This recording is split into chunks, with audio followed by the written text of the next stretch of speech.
These are our jam and apple pastries.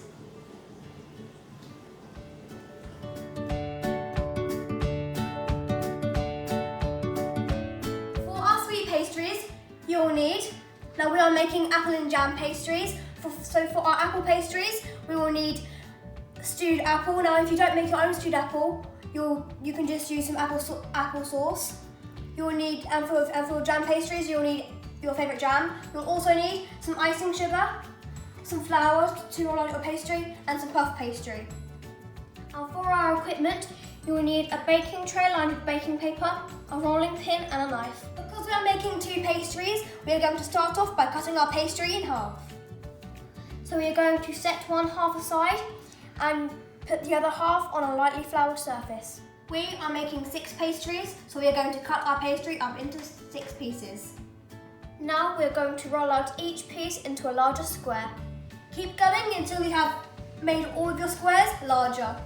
Now we're going to lay our apple sauce down the centre.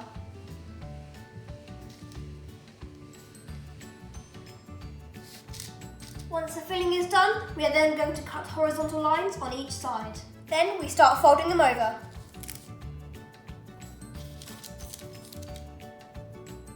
Keep going until you have folded over all of the pieces of pastry. Then it goes on our baking tray and we carry on with the next one. We are going to cook 3 of them today and save the other 3 in the freezer for the weekend. So next we're going to do our jam pastries. Now we are going to cut them into 6 pieces. But we are not going to roll out our jam pastries any thinner, we are going to use them the same size. So we are going to start off by having a rough guide for where to cut to. I'm using a base of an egg cup. So basically we are going to cut diagonally on all 4 corners into the middle, but not reaching the middle, so that we have enough room for the jam. So we are going to start off by picking one corner up and placing the point in the middle of the circle. Now you go around to the next point, and you keep going round until all the corners are in the middle. Now we're going to put a nice big spoonful of jam in the middle of the star.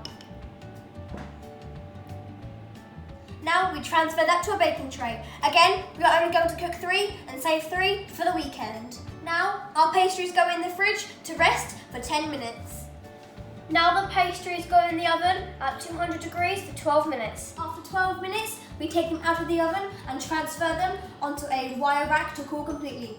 If you would like a glazed effect, then you will ice them whilst they're still hot with glacé icing, as the heat of the pastry and the filling will melt the icing, creating a glazed effect. But we like to go for a more artistic effect by leaving them to completely cool before we ice them. Once the pastries are completely cooled, we are then going to make some glacé icing out of icing sugar and water. Then we are going to transfer the icing into a piping bag. Then we snip off the tip of the bag and we're ready to go.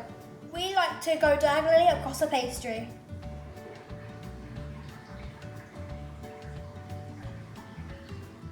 We like to decorate ours with a few flaked almonds.